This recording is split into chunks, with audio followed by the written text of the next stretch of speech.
Thank you for joining us today as we gather to remember disabled victims of filicide, that is, disabled people who were murdered by their family members and caregivers.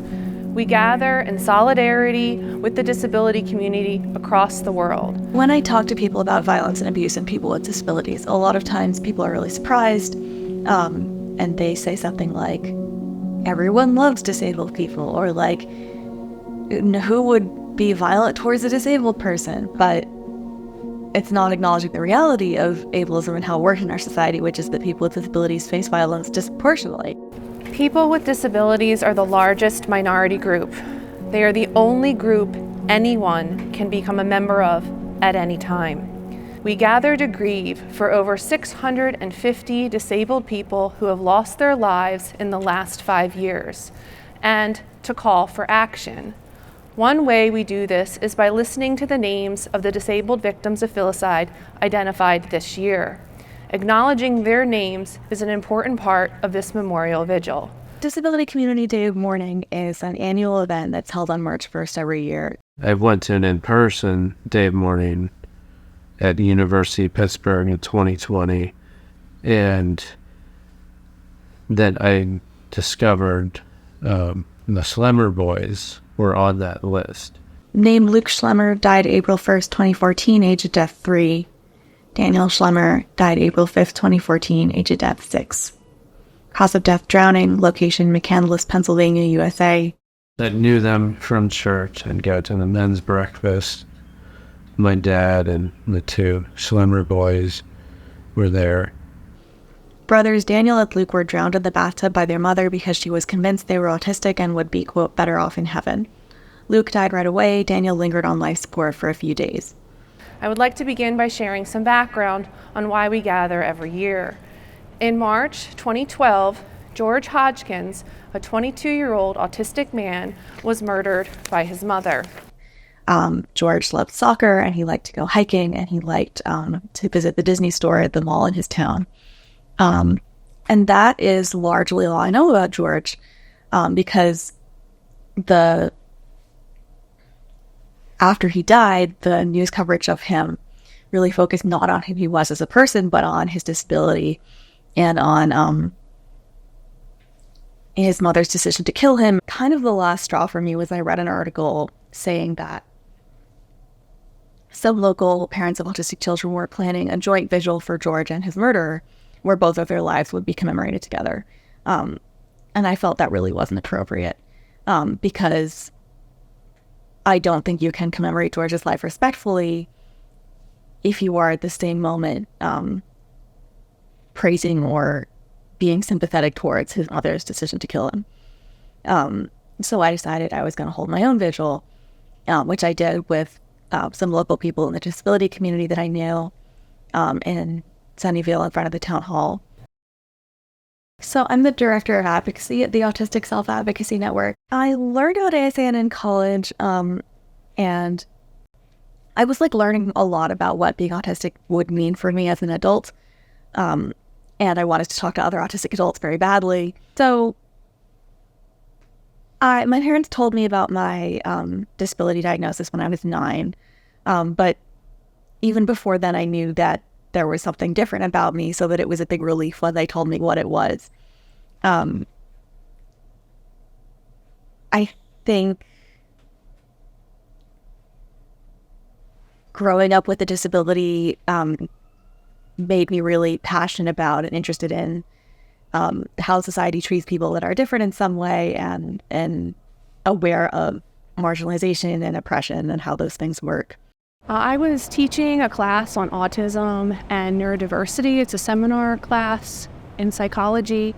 And I had a great group of students, and we were talking about rights of people with disabilities. The course was really focused on autism, but we talked about these issues together.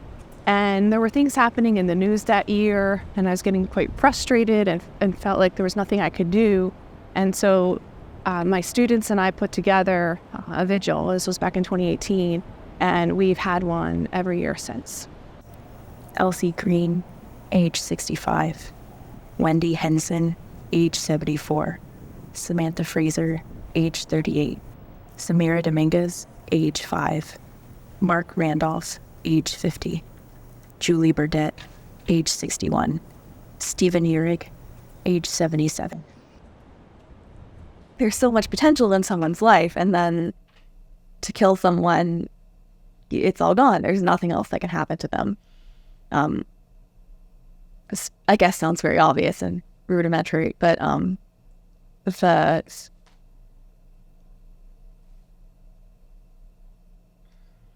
the like facts about what death is are difficult for me, and that's a part of my work in Day of Mourning, is just to like try and make it as difficult for everyone else to witness this mass loss of life and loss of potential and loss of experiences that people could have. And when you read the list, there's so many names on the list, like this, I kind of think reading this happened to everyone on this list. All these people, were alive and now they're not because someone chose to kill them. And it's staggering. It's really upsetting. Thankfully, I see the seeds of change here at Ursinus College. Our collective attitude about disability is shifting from the medical model, where we see the individuals with disabilities as what we need to fix, to the social model, where we acknowledge it's society that needs to change. One piece of evidence for that is the student group UC Possibilities. So UC Possibilities is a new club on campus. We advocate for invisible disabilities to break the stigma surrounding invisible disabilities and just raise awareness. Black is for insomnia or narcolepsy. We have green for bipolar disorder, traumatic brain injury, and depression. Teal is anxiety, panic disorder, dissociative identity disorder. It's become more mainstream and less of a radical and controversial thing to do to commemorate the lives of people with disabilities that were murdered. I have seen a change in the way these murders are covered in the media. I think the default position is still that one that I talked about of assuming sympathy for the murderer and assuming, sort of implying this guilt on the part of the victim for being disabled, dwelling on how hard it was to raise the victim, that kind of thing. But I see more pushback to that, and I see fewer news coverage explicitly using terms like mercy killing. People seem to be more receptive to our message. And it was last year, even President Biden made this comment during Autism Awareness Day. He said that we need to learn about autism from autistic people, and that there needs to be a shift in our cultural landscape, which right now he says is putting too much of a burden on the individuals with the disability and the families.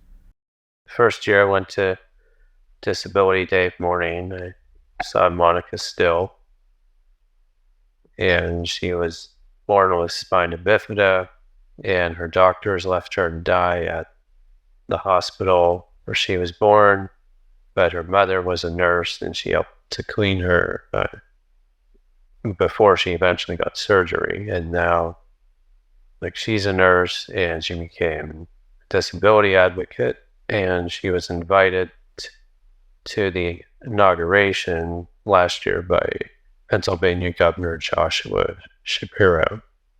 And so that's a big moment.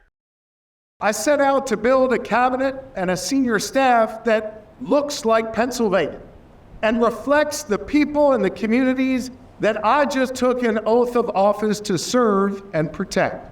In one sense, we just need to keep doing what we're doing, like advocating for policy change.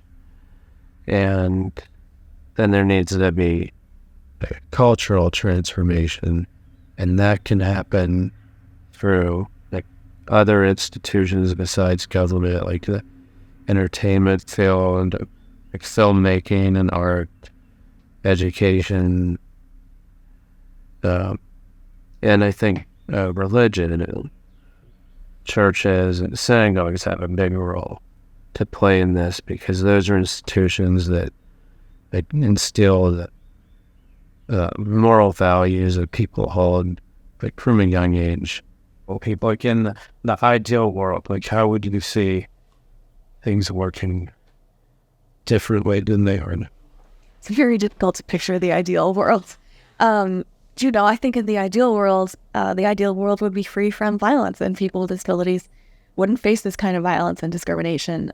We'd be included in our society. It would be normative for everyone to get the supports that they need. Our culture would view independence and interdependence differently. It wouldn't be treated as shameful for someone to need support from other people. There would be so much more of a societal focus on inclusion and on making sure that everyone has what they need to be included in society. And that would be considered a priority in the same way that like the success of businesses and the continued expansion of the stock market is considered a priority today. I think those are just a few of the things that would make a more ideal world for people with disabilities. Obviously, it's a very long leap from here to there, but we're doing what we can.